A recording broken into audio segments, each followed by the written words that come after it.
Admission का season आ गया है, चाहे बीटेक हो, चाहे एमबीए हो, चाहे एमसीए हो, चाहे पॉलिटेक्निक हो, डिप्लोमा हो या कोई अदर कोर्सेज हो। यहाँ पर ध्यान देने वाली बात यह है कि अगर आप भोपाल में एडमिशन ले रहे हैं और आप भोपाल के बाहर हैं, अक्सर ऐसा होता है कि मार्केटिंग के चलते आपके पास काफ़ी सारे कॉल आते हैं या आप किसी को कॉन्टैक्ट करते हो, तो उस केस में आपको जो बहुत ज़्यादा सावधानी रखनी है वो मैं आपको आज इस वीडियो में बताऊँगा और वीडियो को अंत तक देखिएगा, इससे आपकी सेफ्टी बनी रहेगी और किसी तरह की प्रॉब्लम नहीं होगी।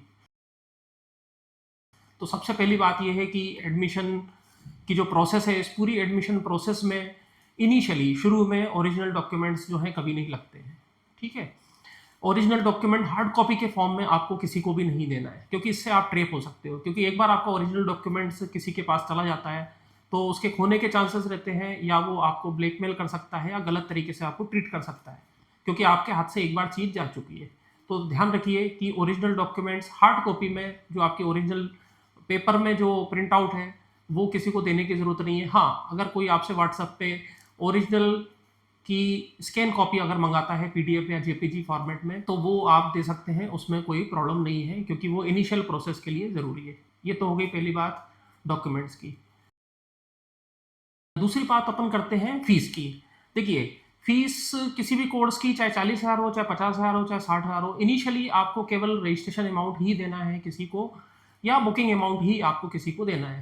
रजिस्ट्रेशन अमाउंट मतलब जैसे इंजीनियरिंग की बात करूँ तो डीटीई में 1530 रुपए का अमाउंट लगता है, वो आप किसी को दे सकते हैं।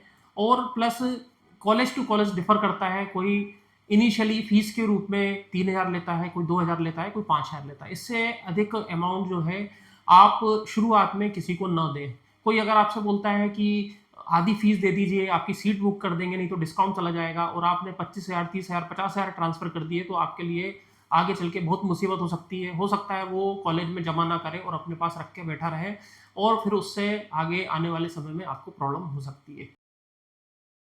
तीसरी चीज़ है कि जिससे भी आपकी बात हो रही है, आप मेक श्योर कर लें कि या तो आप कॉलेज के अकाउंट में आप पे कर रहे हैं, या जिससे बात हो रही है आप उसके अकाउंट में पे कर रहे हैं।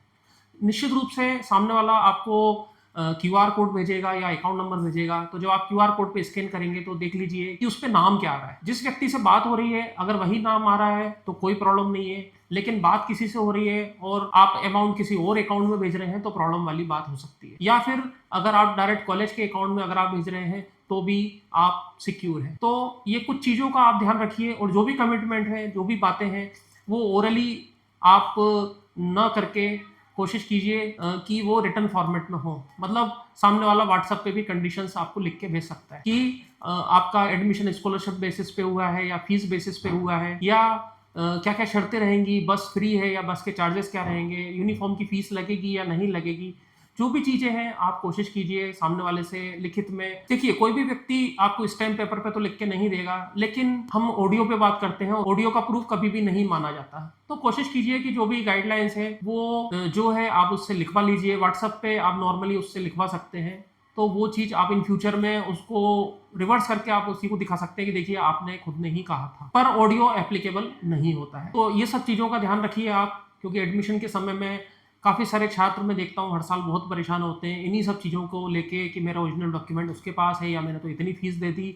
और क्योंकि जो भी आज की डेट में कॉलेज में जॉब कर रहा है, हो सकता है आज से 2 महीने बाद ना कर रहा हो, 3 महीने बाद ना कर रहा हो, जब एडमिशन का एक्चुअल टाइम आएगा। अब आप 2 महीने से सामने वाले को 50,000 रुपए दे के बैठे हो, इस बात की कोई गारंटी नहीं है कि वो 2 महीने बाद कॉलेज में रहे, तो ऐसी गलती ना करें कि आप कुछ भी एक बड़ा अमाउंट आप सामने वाले को दे रहे हैं। और मुझसे पर्सनली आपको कुछ सपोर्ट चाहिए, एडमिशन से रिलेटेड गाइडेंस चाहिए, तो आप मुझे पर्सनली कॉल कर सकते हो। डिस्क्रिप्शन में मेरा कॉन्टैक्ट नंबर दिया हुआ है। और भोपाल के किसी भी इंजीनियरिंग कॉलेज में या अदर कॉलेज में BTech, MCA, MBA, polytechnic, diploma, B pharmacy या और अन्य कोर्स में अगर आप एडमिशन लेना चाहते हैं, सहायता लेना चाहते हैं, करियर गाइडेंस लेना चाहते हैं, तो आपसे हम कोई बिना बड़ा अमाउंट लिए बिना और बिना ओरिजिनल डॉक्यूमेंट्स लिए बिना हम पूरी प्रोसेस आपकी करते हैं, और आपका पैसा और डॉक्यूमेंट्स आपके सुरक्षित रहते हैं। Thank you.